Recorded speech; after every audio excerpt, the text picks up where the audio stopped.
Sejak Desember 2019 lalu, masyarakat dunia dihebohkan dengan pemberitaan virus corona yang berasal dari kota Wuhan, Provinsi Hubei, Tiongkok.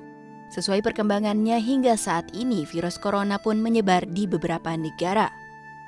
Setelah menewaskan lebih dari 3.000 orang, maraknya informasi terkait wabah ini semakin membuat masyarakat cemas. Smart viewers, waspada boleh namun jangan panik. Perlu diketahui bahwa lebih dari 62.000 orang yang terjangkit virus corona berhasil sembuh menurut data yang diperoleh dari Johns Hopkins CSSI pada Senin 9 Maret 2020. Meskipun hingga saat ini tidak ada obat khusus yang disarankan untuk mencegah atau mengobati virus corona, namun mereka yang terinfeksi virus harus menerima perawatan yang tepat untuk meredakan dan mengobati gejala. Dan pada kesempatan kali ini, Health on Top akan bongkar mitos dan ungkap fakta seputar virus corona beserta penanggulangannya bersama Dr. Muhammad Syafiq Advani, founder dari Dokter Awam. Halo semua viewers, balik lagi di Health on Top, tentunya bersama saya Yuda Batara. Dan di episode kali ini kami akan membahas tentang virus yang sedang marak dibicarakan, yaitu virus corona atau yang biasa dikenal dengan COVID-19.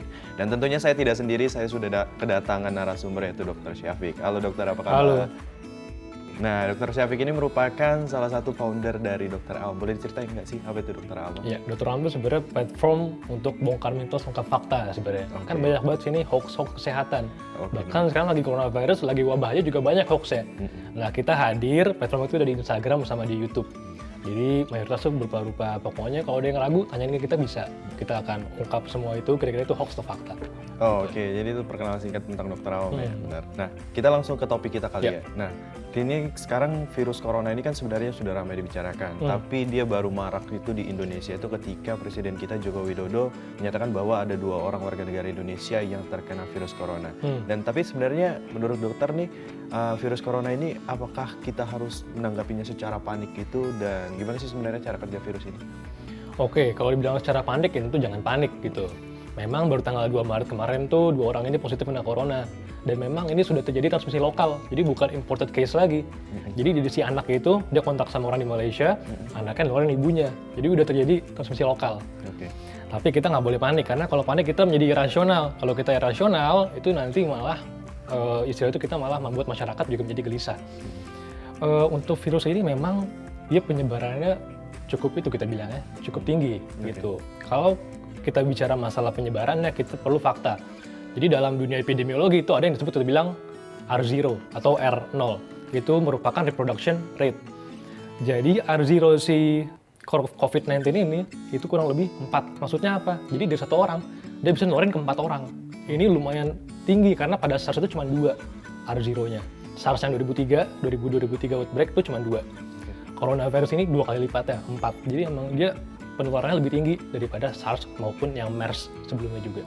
Oke, nah jadi virus corona ini sebenarnya kan salah satu virus yang sebenarnya kalau kita tahu itu udah lama sebenarnya, tapi kan Betul. dari semenjak kejadian di Wuhan gitu, sebenarnya virus ini penyebarannya bagaimana dan dia bekerja dalam tubuh kita itu gimana sih? Oke, untuk coronavirus sendiri itu sebenarnya dia keluarga ya, family. Tapi si COVID ini dia virus yang baru. Emang sejauh ini tuh ada coronavirus 7 jenis yang bisa infeksi manusia. Yang ke-7 ini yang COVID-19. Nah, penyebaran bagaimana? Dia melalui droplet. Droplet itu apa sih? Biasanya kalau kita bersin, kita batuk kan suka ada yang muncrat. Nah, itu cara itu kita sebut droplet. Jadi, droplet itu bisa menyebar dalam radius 1-2 meter. 1-2 meter? Jadi, misalkan saya bersin ke Mas Yuda nih sekarang, misalkan yang sedang positif, Mas Yuda bisa ketularan. Kalau misalkan daya tubuhnya juga lagi jelek. Gitu. Selain droplet, tadi juga misalkan dia bersin, tutup pakai tangan, salaman. Kita salaman, Mas Yuda megang mata, hidung, mulut, itu juga bisa tertular. Jadi utamanya via droplet sebenarnya. Nah itu cukup menarik juga tuh, karena virus corona ini juga orang-orang pada gunain masker. Nah sebenarnya penggunaan masker itu efektif nggak sih dok? Nah ini menarik ya. Mungkin untuk lebih jelasnya nanti bisa cek juga Instagram kita Dokter Awam, di YouTube-nya udah kita bahas. Efektif atau enggak, WHO sendiri bilang, ini WHO yang bilang bukan saya, masker itu efektif jika dibarengi dengan cuci tangan.